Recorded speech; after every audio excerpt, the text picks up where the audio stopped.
El fondo de la bahía de Chesapeake es hoy una manta de lodo plana y asfixiante. Cualquier organismo vivo que habite allí y no sea capaz de crecer más rápido que el fango, simplemente desaparece, sepultado bajo una capa grisácea de sedimentos. Sin embargo, existía una especie capaz de superar ese ritmo. Una sola especie que no solo construía el suelo de la bahía, sino que limpiaba su agua y mantenía unido todo el sistema biológico. Esa especie ha desaparecido en un 99,7%. Para el año 2011, la población de ostras en este estuario, el más grande de los Estados Unidos, había caído a 0,3% de lo que era en el siglo XIX. No al 3%, sino al 0,3% del 1%. Con ellas se desvaneció todo lo que sostenían: la claridad del agua, el oxígeno, las praderas de pastos marinos, los cangrejos, los peces, los empleos y la cultura de pueblos enteros. El sistema colapsó porque un motor biológico situado en el fondo dejó de funcionar, y nadie comprendió realmente cuánto peso estaba cargando esa arquitectura hasta que se convirtió en polvo. La solución, cuando finalmente llegó en 2014, no consistió en grandes plantas de tratamiento ni en prohibiciones químicas masivas, sino en atacar el punto de falla físico exacto que había mantenido a la bahía bloqueada en un ciclo de muerte durante más de un siglo. Para entender por qué verter miles de millones de ostras sobre bloques de granito funcionó, por qué esa combinación específica de geometría y biología revirtió una espiral de colapso de 100 años, primero debemos entender cómo se rompió la máquina. Porque la bahía de Chesapeake no murió por la contaminación industrial ni por la negligencia administrativa. Murió porque alguien la aplanó. En su estado original, este ecosistema era uno de los motores biológicos más elegantes del planeta. La geografía de la zona es única. Por cada milla cuadrada de agua, hay 14 millas cuadradas de tierra que drenan hacia ella. Es la proporción más alta de cualquier cuerpo de agua costero en la Tierra. Esto significa que ríos, arroyos, zanjas agrícolas y alcantarillas de 6 estados distintos vierten sedimentos y nutrientes en un estuario poco profundo cada día. Durante 6.000 años, la bahía procesó toda esa carga porque las ostras gestionaban el sistema de filtración con una eficiencia mecánica asombrosa. Cada ejemplar adulto es, en esencia, una bomba de agua viva. El animal aspira el agua a través de sus branquias, extrae las partículas en suspensión, las algas, los sedimentos y la materia orgánica, y luego los digiere o los empaqueta en densos pellets que deposita en el fondo. Una sola ostra puede filtrar hasta 190 litros de agua al día. En su apogeo histórico, antes de 1870, la población era tan densa que el colectivo completo podía filtrar el volumen total de la bahía, unos 68 billones de litros, en apenas 3 o 4 días. Toda la bahía pasaba por las branquias de las ostras cada semana, pero la filtración era solo la mitad de la ingeniería. Las ostras no solo limpiaban el agua, ellas construían el suelo. Generación tras generación, cementaban sus conchas sobre las de sus antecesoras. Capa tras capa, siglo tras siglo, los arrecifes crecían verticalmente. No eran estructuras planas, eran torres y murallas que se elevaban desde el lodo hacia la columna de agua, rompiendo a veces la superficie durante la marea baja y siendo lo suficientemente altas como para destrozar el casco de un barco. En el año 1701, el viajero suizo Franz Ludwig Michel escribió que la abundancia de ostras era tan increíble que formaban bancos tan gruesos que los barcos debían maniobrar con extremo cuidado para no encallar. Su propia embarcación golpeó un arrecife y quedó atrapada durante 2 horas, esperando a que la marea la liberara. Esa altura vertical no era una curiosidad estética, era el núcleo de su supervivencia. Las ostras necesitaban crecer hacia arriba porque el lodo siempre estaba subiendo.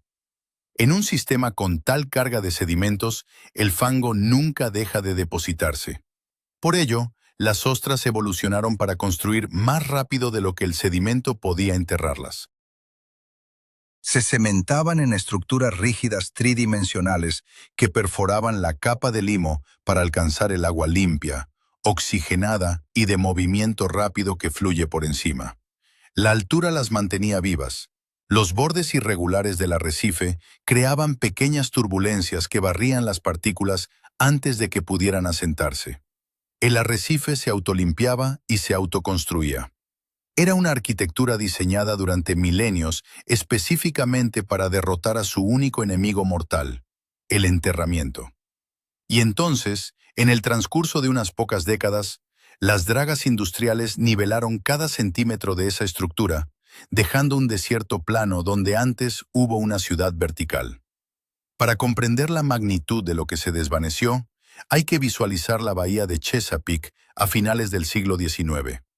No era simplemente un cuerpo de agua, era lo que los cronistas de la época llamaban la fábrica de proteínas del mundo. En 1884, solo en las aguas de Maryland, los hombres del mar extrajeron 15 millones de fanegas de ostras en una sola temporada.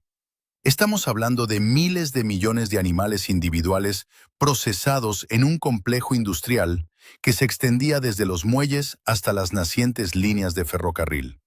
En ese momento, la estructura del fondo era un laberinto de cordilleras submarinas. Los arrecifes eran tan densos y masivos que alteraban las corrientes locales, creando zonas de refugio para millones de alevines de peces y cangrejos azules. Era un ecosistema tridimensional que bullía de vida, sostenido por una arquitectura de conchas que se había acumulado durante 6 milenios. La degradación no fue el resultado de una intención malévola, sino de una eficiencia tecnológica que superó la capacidad de regeneración del sistema. Tras la Guerra de Secesión, la industria de la ostra se mecanizó casi de la noche a la mañana. La invención de nuevas técnicas de enlatado y la expansión de las redes ferroviarias convirtieron a la ostra de Chesapeake en una mercancía nacional, demandada desde Nueva York hasta San Francisco. La presión económica fue feroz. Los pequeños botes de remos fueron sustituidos por embarcaciones motorizadas que arrastraban pesadas dragas de acero. Aquí es donde comienza la cascada mecánica del colapso. Una draga de ostras es esencialmente un marco de acero con dientes de hierro y una bolsa de malla metálica que pesa cientos de kilos. Al ser arrastrada a gran velocidad, no solo recolecta los animales, sino que demuele la arquitectura del arrecife. Cada pasada de la draga cizallaba la parte superior de las estructuras vivas, dispersando las conchas y los escombros sobre el lodo circundante. La draga extraía las ostras, sí, pero lo más grave es que eliminaba la altura. Al aplanar los arrecifes, se activó el primer dominó del desastre. Sin su elevación vertical, las estructuras quedaron niveladas con el plano del fango, situándose en la capa límite, la zona de agua más lenta y estancada del fondo, donde la velocidad de la corriente cae casi a cero y las partículas en suspensión simplemente caen por gravedad. El sedimento que los arrecifes habían logrado superar durante 6.000 años de evolución, de repente no encontró obstáculos. Milímetros de limo se acumularon sobre las conchas rotas, seguidos de centímetros. Las superficies duras y limpias que las larvas de ostra necesitan desesperadamente para adherirse, desaparecieron bajo una manta asfixiante. En este punto, el ciclo reproductivo se rompió por completo. Las larvas de ostra son animales microscópicos que flotan a la deriva durante 2 semanas. Si al final de ese tiempo no encuentran una superficie sólida, mueren. Al quedar el fondo plano y cubierto de lodo, miles de millones de larvas perecieron año tras año sin poder asentarse. La tasa de reclutamiento de nuevos individuos cayó hacia el cero absoluto. Este fallo reproductivo abrió la puerta a la siguiente fase del colapso, la crisis química. Menos ostras significaban menos filtración. En su apogeo, el colectivo filtraba la bahía cada 3 días. Tras el colapso, esa misma tarea requería un año entero. El exceso de nutrientes proveniente de granjas y ciudades, que antes era procesado en horas, ahora permanecía en la columna de agua durante meses, alimentando floraciones masivas de algas. Cuando estas algas morían y se hundían, Las bacterias consumían el oxígeno disuelto para descomponerlas. Los niveles de oxígeno cayeron por debajo de los 2 miligramos por litro, el umbral donde casi nada sobrevive, creando zonas muertas que se expandían por el fondo cada verano. La falta de luz por el agua turbia mató las praderas de pastos marinos, como el pasto de anguila y el pasto de rabadilla. Estas plantas eran las que anclaban el sedimento con sus raíces. Al morir, el lodo que retenían fue liberado de nuevo al agua, empeorando la opacidad y matando más pastos en un bucle de retroalimentación destructivo. Finalmente, en 1949 y 1959, llegaron las enfermedades parasitarias, conocidas como dermo y MSX. En una población sana y densa, las ostras podrían haber evolucionado una resistencia genética, pero aquí los animales estaban dispersos, hambrientos de oxígeno y enterrados. No tenían ni los números ni la diversidad genética para luchar. Para el año 2003, la cosecha comercial se había desplomado de 15 millones de fanegas a solo 50.000. El impacto económico fue devastador. Pueblos enteros como Crisfield y Oxford, que habían construido sus economías sobre la concha, se vaciaron. De los 25.000 trabajadores que empleaba la cosecha en su punto máximo, no quedaba casi nadie. El sistema estaba atrapado. Los arrecifes planos se enterraban. Los arrecifes enterrados no reclutaban. La baja filtración mataba los pastos y la falta de pastos liberaba más sedimento. La bahía no estaba simplemente muriendo, estaba manteniendo activamente su propia muerte, funcionando como una máquina en reversa, donde cada fallo reforzaba al anterior. Las soluciones tradicionales de verter conchas sueltas fracasaban sistemáticamente porque se depositaban planas, siendo devoradas por el lodo en cuestión de semanas. Parecía que el motor biológico de Chesapeake se había apagado para siempre. En 2014, cuando el pesimismo sobre el futuro de la bahía de Chesapeake parecía irreversible, se produjo un cambio de paradigma que no nació de un solo laboratorio, sino de una coalición que muchos consideraban imposible. Científicos marinos, ingenieros militares del Cuerpo de Ingenieros del Ejército, agencias federales como la NOAA y organizaciones sin fines de lucro, como la Alianza para la Recuperación de la Ostra, firmaron el Acuerdo de la Cuenca de la Bahía de Chesapeake. Su misión era audaz: reconstruir el suelo del estuario desde cero en 10 afluentes específicos para el año 2025. Pero no iban a hacerlo siguiendo los manuales del siglo XX que habían fallado durante décadas. Esta vez iban a dejar de tratar a la ostra como un recurso agrícola y empezarían a tratarla como una pieza de infraestructura crítica. El punto de inflexión ocurrió cuando los ingenieros dejaron de preguntar cuántas ostras podían sembrar y empezaron a preguntar por la física del fondo. La gran revelación fue que el problema no era biológico, sino geométrico. El experimento comenzó en Harris Creek, un afluente en la costa oriental de Maryland que históricamente tenía 600 hectáreas de arrecifes y que para 2010 solo conservaba menos de 1 hectárea funcional. En lugar de arrojar conchas viejas que el lodo devoraría en semanas, el equipo trajo barcazas industriales cargadas con miles de toneladas de granito extraído de canteras, hormigón triturado y conchas fosilizadas. Solo en el río Piankatank, para construir 10 hectáreas de base, se necesitaron 29.000 toneladas de granito. Bajo la supervisión de expertos como la doctora Stephanie Westby de la NOAA, el cuerpo de ingenieros utilizó sonares de alta precisión para mapear el fondo y colocar estas piedras de forma que el arrecife se elevara entre 20 y 38 centímetros por encima del lodo. Esa cifra, apenas el tamaño de una bota de trabajo, lo cambió todo. A esa altura, la piedra entra en la zona de agua en movimiento, donde las corrientes son lo suficientemente fuertes como para evitar que el sedimento se asiente. El granito no era solo una base, era una fortaleza contra el enterramiento. Mientras las barcazas colocaban la piedra en el laboratorio de Horn Point, en la orilla oriental de Maryland, los biólogos trabajaban en la segunda parte de la ecuación, la resistencia genética. Seleccionaron a los adultos que habían sobrevivido a las epidemias de los años 50 en las aguas más hostiles y los cruzaron para crear una estirpe de superostras capaces de resistir los parásitos. Las larvas resultantes fueron colocadas en tanques con conchas recicladas hasta que se adhirieron, un proceso que los científicos llaman semillas sobre concha. Estos animales no eran solo organismos, eran unidades de ingeniería biológica preinstaladas en su propio soporte. La logística fue masiva. Barcos de poco calado, equipados con mangueras de agua a alta presión, pintaron, literalmente, las bases de granito con miles de millones de estas ostras jóvenes.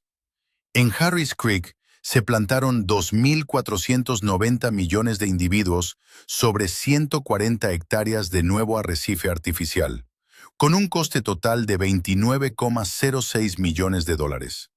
Fue la mayor restauración de este tipo en la historia de la humanidad. Sin embargo, el escepticismo era feroz. Los pescadores locales, que habían vivido de la extracción durante generaciones, veían estos santuarios protegidos, donde la pesca está prohibida de forma permanente, como una pérdida de territorio económico. Argumentaban que el dinero se estaba hundiendo literalmente en el fango y que las enfermedades o las inundaciones acabarían con el proyecto antes de que diera frutos. Pero la naturaleza tenía otros planes. La primera gran sorpresa llegó en 2018. Una serie de inundaciones masivas de agua dulce azotaron la bahía, bajando la salinidad a niveles que normalmente habrían provocado una mortandad masiva. En los arrecifes planos y degradados, las ostras murieron por miles. Pero en los nuevos arrecifes de granito de Harris Creek, la tasa de supervivencia fue asombrosamente alta. La altura no solo las protegía del lodo, sino que las situaba en capas de agua con mejores condiciones de oxígeno y flujo de nutrientes, permitiéndoles resistir el estrés ambiental. Cuando en 2021 se publicaron los datos del monitoreo de 6 años, los resultados dejaron boquiabiertos incluso a los modelos informáticos más optimistas. El 98,6% de los arrecifes restaurados cumplieron con todos los estándares de éxito: densidad de población, biomasa y, lo más importante, la presencia de múltiples clases de edad. Esto significaba que las ostras no solo estaban sobreviviendo, sino que se estaban reproduciendo por sí solas. Nuevas generaciones de larvas salvajes estaban encontrando el granito y las conchas de sus predecesoras, cementándose y aumentando la altura del arrecife de forma natural. La máquina biológica se había encendido de nuevo. El arrecife ya no necesitaba la intervención humana. Había recuperado su capacidad de autoconstrucción, demostrando que cuando se restaura la arquitectura física, la vida encuentra el camino de regreso mucho más rápido de lo que cualquier presupuesto puede predecir. Los resultados de esta intervención no solo cumplieron con los objetivos técnicos, provocaron una demolición de las expectativas científicas previas. Cuando el cascada biológica que había corrido en reversa durante un siglo empezó a avanzar, lo hizo con una velocidad que ningún modelo informático había logrado predecir. La filtración regresó primero. En Harris Creek, la densidad de los nuevos arrecifes alcanzó niveles donde la población de ostras ahora puede filtrar el volumen total de agua de la cala en menos de 10 días durante el verano.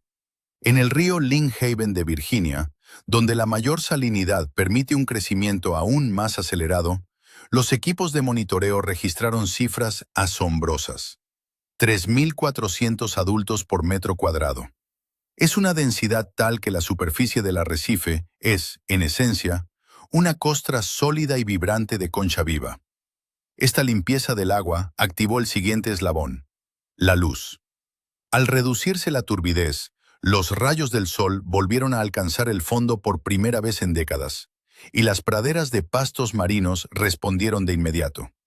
En 2018, los censos aéreos registraron 108.000 acres de vegetación submarina en toda la bahía de Chesapeake, la cifra más alta en el registro moderno, y casi el triple del mínimo histórico de 38.000 acres medido a mediados de los años 80. El bucle de retroalimentación se había invertido. Agua más clara permitía más pastos. Más pastos significaban más raíces anclando el sedimento, y menos sedimento en suspensión significaba un agua aún más clara. Pero las ostras no solo limpian mecánicamente, procesan químicamente el ecosistema. Estos animales atrapan el nitrógeno en sus tejidos y conchas, mientras que las densas comunidades microbianas que habitan en la estructura del arrecife convierten el nitrógeno disuelto en un gas inofensivo que se libera a la atmósfera. Solo los arrecifes de Harris Creek eliminan unas 20.000 libras de nitrógeno al año. En una década, la proyección es de 1 millón de libras de nitrógeno evaporadas. Para ponerlo en perspectiva, eso equivale a sacar del agua 20.000 sacos de fertilizante industrial y hacer que desaparezcan para siempre. El resultado tangible de esta limpieza masiva llegó en el verano de 2023. La zona muerta, esa mancha sin oxígeno que ha asfixiado a la bahía durante décadas, se redujo a su tamaño más pequeño desde que comenzó el monitoreo en 1985, ocupando solo medio milla cúbica, frente al promedio histórico de casi 1 milla completa. La arquitectura de piedra se convirtió en una ciudad. Los investigadores documentaron más de 50 especies colonizando los arrecifes de Harris Creek: mejillones, percebes, anémonas y asidias. En las estructuras más densas, se cuentan más de 5.000 organismos individuales por metro cuadrado, sin contar las propias ostras. Para los cangrejos azules juveniles, la especie que sostiene la pesquería más icónica de la región, el impacto fue radical. Su tasa de supervivencia en estos arrecifes tridimensionales es un 300% mayor que en el lodo plano donde antes intentaban esconderse. Hablar de la recuperación de la naturaleza requiere también una conversación honesta sobre el dinero y las personas. ¿Es rentable gastar 29,06 millones de dólares en una sola cala? La respuesta económica es un rotundo sí. Aunque estos santuarios están cerrados a la cosecha, el efecto de derrame, larvas que derivan hacia zonas abiertas y cangrejos que migran a áreas de pesca, ha hecho que las cosechas comerciales de ostras en Maryland se tripliquen en las últimas 2 décadas. Los modelos económicos proyectan que los arrecifes maduros del sistema del río Choptank generarán 23 millones de dólares anuales y sostendrán más de 300 empleos directos e indirectos. La inversión inicial se paga sola en menos de 2 años de actividad económica regional. Para entender la escala del éxito, basta una comparación. El costo promedio de construir una autopista en Maryland es de unos 6 millones de dólares por milla. El Estado resucitó un motor biológico completo, 348 acres de filtración autosustentable que elimina 1 millón de libras de nitrógeno y triplica la supervivencia del cangrejo por aproximadamente el mismo costo que pavimentar 8 kilómetros de carretera. Hoy, el proyecto se ha expandido a 11 sitios. Se han construido más de 2.400 acres de arrecife y se han plantado 7.500 millones de ostras. En los sitios más exitosos, los arrecifes ya no necesitan que los científicos traigan más animales. Se mantienen solos, creciendo hacia arriba, tal como lo hicieron durante 6.000 años. La bahía de Chesapeake no fue destruida por una catástrofe externa, sino por una sustracción. Alguien eliminó la altura del fondo, y la física del sedimento hizo el resto. Todos los intentos previos de salvarla fracasaron porque intentaban luchar contra el lodo usando superficies planas que el lodo siempre ganaría. El éxito de hoy no se basó en combatir la naturaleza, sino en devolverle su geometría. 8 pulgadas de piedra y el sistema entero volvió a encenderse. Esa es la lección enterrada bajo el granito. La degradación tiene una lógica mecánica, pero la recuperación también. Si construyes la superficie lo suficientemente alta como para que el lodo no la alcance, 6.000 años de ingeniería evolutiva se encargarán del resto.